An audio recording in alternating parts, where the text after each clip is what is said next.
800 milijardų eurų. Tiek ES planuoja išleisti, kad vėl pasijaustų saugi, bet kai mes girdime apie tankus, dronus ir amunicijos gamyklas, mes dažniausiai žiūrime į politikus spaudžiančius rankas ar generolus braižančius žemėlapius. Bet mes pamirštame vieną esminę detalę, kas viską finansuoja. Mes nekalbame apie mokesčių mokėtojus, mes kalbame apie tarpininkus, apie tylius, kostiumuotus žmonės Paryžiaus centre, kurie tiesiogine to žodžio prasme finansuoja Europos persiginklavimą. Ir čia prasideda įdomioji dalis, jie uždirbs pinigų ir jie yra pasiruošę pasidalinti tuo pelnu su jumis. Su šiuo QR kodu galite sekti mano 20 su viršum procentų dividendais mokančius investicijų portfelius ir kaip padėką už dalinimąsi te prašau, kad spusteltumėte like mygtuką, taip prisėdant prie šio kanalo augimo ir pradedam. Pradėkime nuo kodėl. Kodėl Vokietija staiga nusprendė, kad jai reikia 100 milijardų eurų specialaus fondo kariuomeniai, kodėl Prancūzija didina gynybos išlaidas 40% ir atsakymas slypi dokumente, kurį Briuselio biurokratai vadina Readiness 2030. Tai planas paversti Europą karinę tvirtovę. Bet čia yra viena problema. Valstybės neturi grinųjų. Po pandemijos ir energetikos krizių biudžetai braška per silas, Vokietija turi savo konstitucinį skolos stabdį, Prancūzija turi deficitą. Taigi, kai Rheinmetall ar Thales reikia pastatyti naują gamyklą, kad pagamintų tūkstančius sviedinių, iš kur jie gauna pinigų šiandien, kol valstybė dar nepervedė lėšų?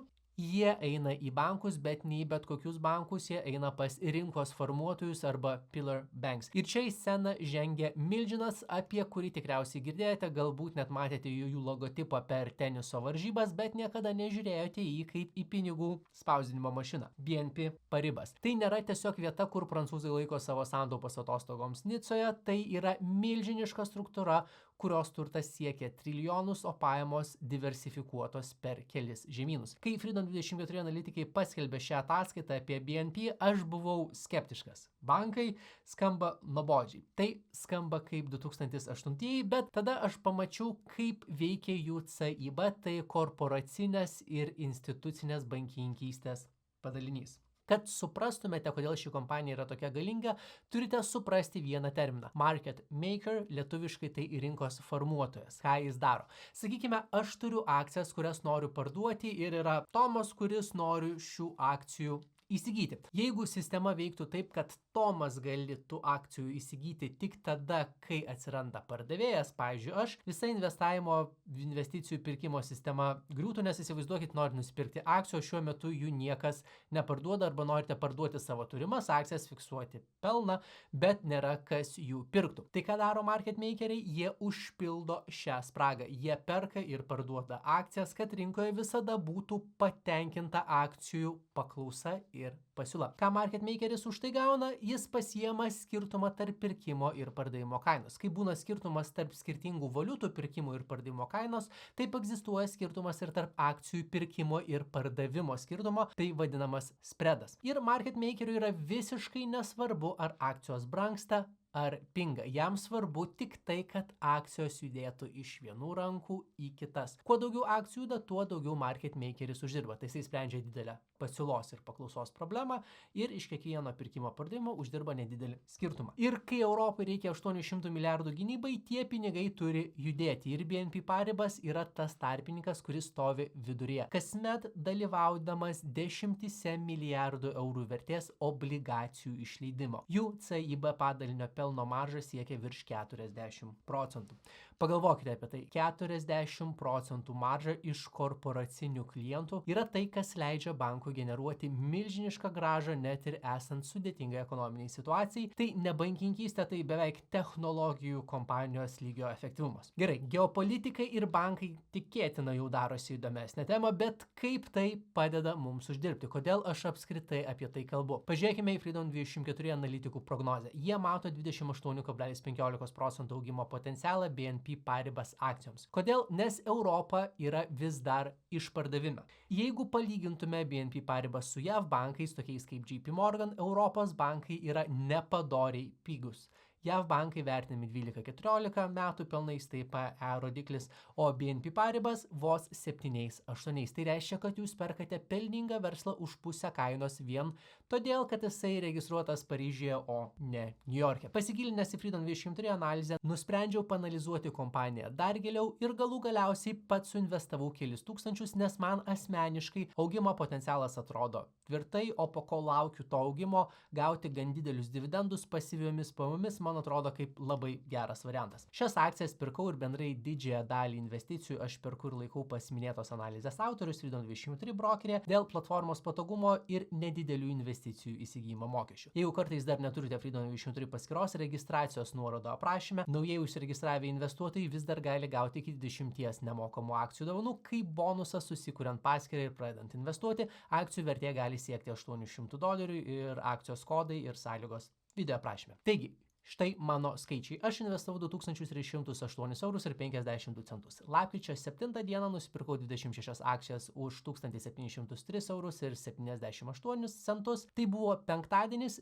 ir savaitgalį radau dar €604 kurie gulėjo savo nesuinvestuoti, tai pirmadienį suinvestavau ir juos. Ir žinote ką, po kol ruošiau šį video, čia plius minus savaitę, penktadienį pirktos akcijos jau paaugo 4,5%, o pirmadienio akcijos 2,5%. Tai kai aš investavau, augimo potencialas buvo virš 30%, bet va liko 28% su trupučiu. Pažiūrėkite į šį grafiką. Tai yra dividendų istorija. Mes kalbame apie prognozuojamą 6,8% metinį dividendinį pajamingumą. Čia vertinant pagal praeitus išmokėtus dividendus. Jeigu skaičiuotume, kiek bendrai per praeitus metus buvo išmokėta dividendų, tai kartais buvo tokia eilutė dividends skliausteliuose TTM, tai reiškia trailing 12 months, sekant pastaruosius 12 mėnesių. Tai pagal dabartinę akcijų kainą išmokėti dividendai buvo 10,57% dydžio. Plus BNP Paribas pradėjo mokėti tarpinius dividendus, kas reiškia, kad pasyvios pajamos į sąskaitą ateina dažniau nei kartą per metus. Tai reiškia, kad net jei akcijos kainos stovėtų vietoje kaip įbesta, jūs vis tiek gautumėte solidžią grąžą, kuri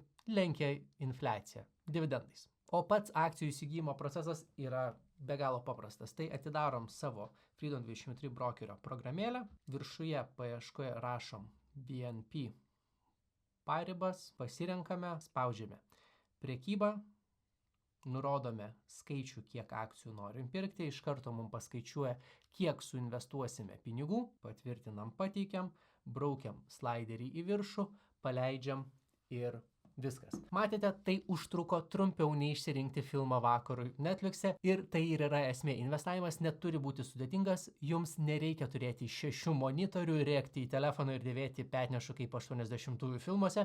Jums reikia telefono, patikimos platformos ir šiek tiek sveiko proto suprasti, kur juda pasaulis. Kaip matėte, demonstravau investavimo procesą per minėtą Freedom23 brokerį. Brokeris yra licencijuotas, kas reiškia investuotojų interesus gina valstybinės instancijos. Jūsų investicijos yra atskirtos nuo brokerio turto, yra paveldimos ir pinigai brokerio paskyroje yra drausti investuotojų kompensavimo fondo iki 20 000 €. Ir kadangi pats brokerio holdingas yra listinguotas akcijų biržoje, būtent JAV Nasdaq biržoje, kompanija turi skaidriai rodyti savo finansus ir teikti ataskaitas ir tai man kaip investuotojui sukelia dar didesnį ramybės pojūtį, galvojant apie savo investicijų saugumą, negu žinant tik tai, kad valstybinės instancijos prižiūri brokerio veiklą. Čia bent jau man. Freedom23 akcijos kodus ir sąlygas gauti iki 20 akcijų dovanų ir registracijos gidą rasite aprašyme ir taipogi registracijos step by step gidas bus čia kortelėje. Tik nenustebkite, registruojantis pinigų plovimo ir terorizmo finansavimo prevencijos sumetimais reikės patvirtinti savo tapatybę ir atsakyti į kelis klausimus, bet su gidu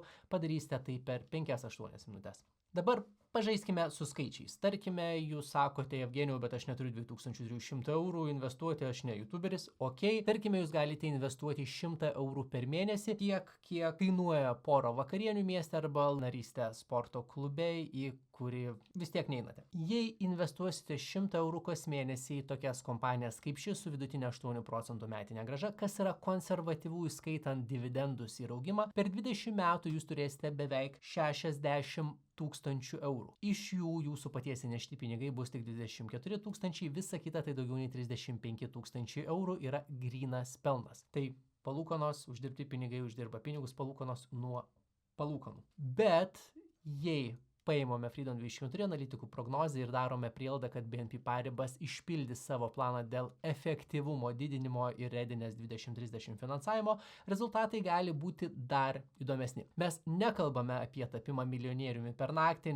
tai nėra realu. Mes kalbame apie tai, kad jūsų pinigai neturi gulėti koinėje, kol infliacija juos valgo. Ir svarbiausia, nereikia visko dėti tik į Ameriką. Europa turi perlų ir reikia mokėti juos rasti.